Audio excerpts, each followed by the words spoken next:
پردہ دار قسط نمبر 5۔ شام کو میں گھر آیا تھا، انکل بتا رہے تھے تم نے مسجد میں جانا شروع کر دیا ہے۔ سمیر نے ماتھے پر بل لاتے ہوئے پوچھا۔ کیوں؟ کچھ غلط کیا ہے میں نے؟ تابش نے اس کی جانب دیکھے بنا جواب دیا۔ ارے نہیں، میں نے تو ایسا نہیں کہا، مگر یہ خیال اچانک مسلمانیت کا یہ جذبہ پہلے تو نظر نہیں آیا۔ سمیر مسکراتے ہوئے طنز کر رہا تھا۔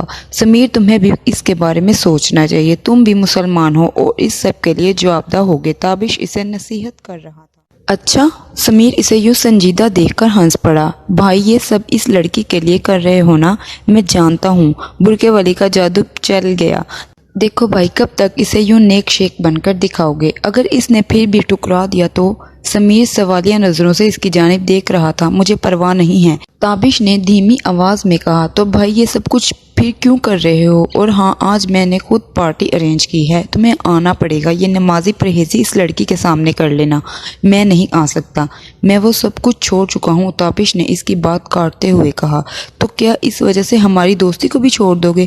سمیر حیرانی کے عالم میں اس کی جانب دیکھ رہا تھا۔ اگر تم نے یہ ناجائز کام نہ چھوڑے تو مجھے مجبوراً یہ سب کرنا پڑے گا۔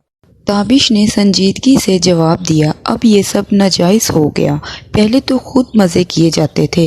ہاں، سمیر ناراضگی کا اظہار کرتے ہوئے بولا۔ سمیر وہ سب کچھ پہلے کی بات تھی، میں اب سب کچھ چھوڑ چکا ہوں، تابش نے آہستگی سے جواب دیا۔ سمیر کو اس پر غصہ آ رہا تھا، اس نے وہاں بیٹھنا گوارا نہ کیا، بیگ اٹھایا اور گراؤنڈ سے باہر دروازے کی جانب بڑھ گیا۔ عاطف شبیر کا کاروبار ملک کی بڑی آئس کریم فیکٹریاں ہی تھی اور اے ایس آئس کی یہ مین برانچ اس کے آبائی شہر میں آئس کریم کی بڑی فیکٹریوں میں شمار ہوتی تھی۔